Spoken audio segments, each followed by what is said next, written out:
Meus caros amigos e amigas, por que nós devemos pagar o dízimo à igreja? Bem, a instituição do dízimo, ela vem desde lá, podemos dizer, de Caim e Abel. Por que Caim matou Abel? Porque Abel, que era pastor, oferecia a Deus o que ele tinha melhor do seu rebanho. E Caim não. Caim, como diz o povo, era pão duro, oferecia a Deus as piores coisas. Então Deus se alegrou com Abel e não se alegrou com Caim. Caim ficou com inveja e matou o Abel. Então a gente vê que essa oferta que o Abel oferecia a Deus, lá no livro do Gênesis, já é um primeiro sinal do dízimo. E depois de toda a história de Israel, nas 12 tribos de Israel, Deus teve uma tribo que era a tribo dos sacerdotes, a tribo de Levi. Essa tribo não recebeu um pedaço de terra como as outras tribos, não. Deus disse, vocês vão viver, não é da agricultura, vocês vão ser sacerdotes do templo. Então, eles recebiam as ofertas do templo e a tribo de Levi, dos sacerdotes, vivia desta oferta. É o que existe hoje na igreja.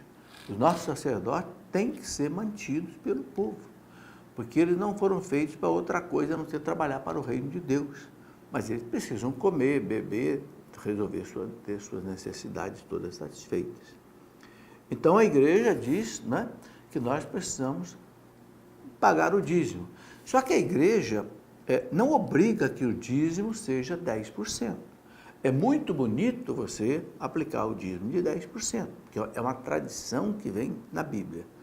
Mas quando o catecismo da Igreja Católica e o Código de Direito Canônico fala da questão do dízimo, aqui no catecismo, por exemplo, no parágrafo 2043, quando o catecismo coloca aqui os 5 mandamentos da igreja, no 5º mandamento diz assim, o 5º mandamento, ajudar a igreja em suas necessidades. Aí diz assim, recorda aos fiéis que devem ir ao encontro das necessidades materiais da igreja, cada um conforme as próprias possibilidades. Então, o Código de Direito Canônico, no cânon 222, e o Catecismo, no parágrafo 2043, não obriga que você dê 10%, você pode dar até mais de 10%. Mas, de acordo com as suas possibilidades, é o que você deve dar. O importante é aquilo que diz São Paulo, dar com alegria. Deus ama aquele que dá com alegria. Então, essa é a orientação da igreja. Agora, eu gostaria de ler aqui um texto lá do profeta Malaquias, quando Deus fala disso. Deus diz assim para o povo, fostes atingidos pela maldição, e vós, nação inteira, procurais enganar-me. Está falando do pagamento do dízimo. Pagai integralmente os dízimos ao tesouro do templo, para que haja alimento em minha casa. Fazei a experiência, diz o Senhor dos Exércitos, e vereis se não abro os reservatórios do céu, e se não derramo a minha bênção sobre vós, muito além do necessário.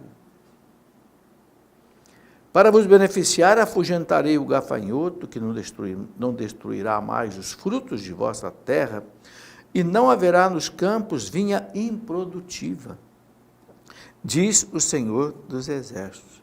Então, o que Deus está dizendo para nós? Deus está assim como que nos desafiando. Paga o dízimo, ajuda a igreja, e você vai ver se a bênção não vai chegar na sua casa.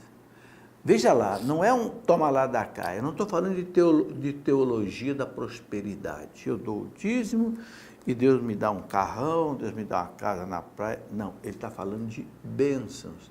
Ele está dizendo aqui, a sua vinha vai ser produtiva.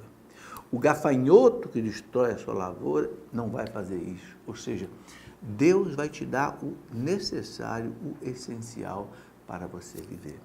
Então, meus irmãos, nós precisamos ajudar a igreja para evangelizar as obras da igreja, as comunidades que fazem evangelização. É uma obrigação nossa, é um dever, é mandamento da igreja. Não é obrigado, repito, que você dê 10%, mas nós precisamos ajudar conforme diz o catecismo, conforme as possibilidades de cada um. Quem pode dar 10%, excelente, dê 10%. Quem pode dar mais de 10%, excelente, dê mais de 10%. Ok?